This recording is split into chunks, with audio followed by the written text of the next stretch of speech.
এবার আসি প্যাটার্ন তৈরি করার পরে আমরা এটা ট্রেস কিভাবে করব।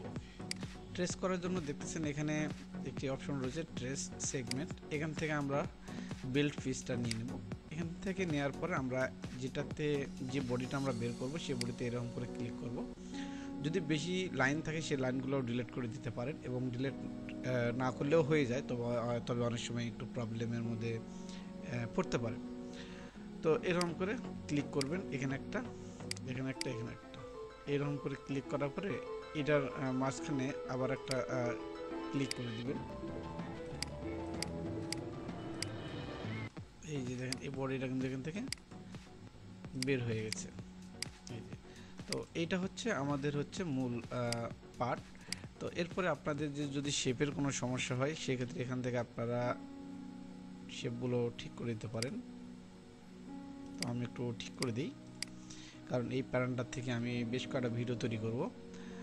ওকে, এটা আপনারা টেস্ট করে বের করলেন। যদি কোনো লাইন ডিলেটের প্রয়োজন হয় যে এখানে দিলে কিন্তু এটা ডিলেট হয়ে যাবে।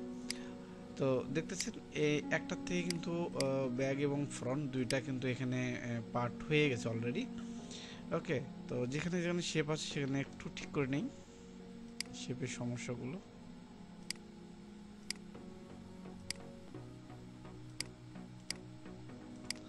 ওকে, এরপরে দেখতেছেন একটা হচ্ছে এখানে ব্যাগ রয়েছে, একটা এখান থেকে ফ্রন্ট রয়েছে। তো আমরা চাইলে এখান থেকে ব্যাগ এবং ফ্রন্ট দুটো এখান থেকে আলাদা করতে পারি। ওকে, এখান থেকে আমরা ফ্রন্ট পার্টটা আলাদা করে নেব। এটা হচ্ছে ফ্রন্ট পার্ট এবং মাঝখানেরটা আমাদের ব্যাক পার্ট হয়ে যাবে। তো এখান থেকে আমরা এই লাইনটা শুধু যদি ডিলিট করে দিই তাহলে কিন্তু আমাদের এটা ব্যাক পার্ট কিন্তু থেকে যাবে।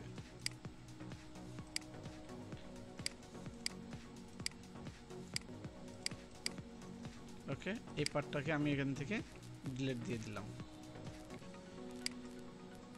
যে যে পয়েন্টগুলোর প্রয়োজন নেই কিছু কিছু পয়েন্ট এখান থেকে ডিলিট করে দিবেন, তাহলে শেপগুলো অনেক সুন্দর থাকবে। এবং দেখতেছেন এটা কিন্তু একেবারে স্ট্রেট হয়ে গেছে। আপনারা চাইলে এখান থেকে যে মুভ পয়েন্ট দিয়ে আপনারা শিপ বাটনটা প্রেস করে হালকা একটু এরকম করে শেপটা দিয়ে দিবেন। ওকে, তো দেখলেন ব্যাগ এবং ফ্রন্ট আমি কিন্তু বের করে ফেললাম। তো অনেক চমৎকারভাবে কিন্তু ব্যাগ এবং ফ্রন্টটা বের হয়ে গেল। তো এরকম ভিডিওগুলো আমার চ্যানেলে এখন থেকে আপনারা পাবেন। অবশ্যই চ্যানেলটিতে সাবস্ক্রাইব করবেন এবং কোনো মতামত থাকলে অবশ্যই আমাকে কমেন্টে জানাতে পারেন।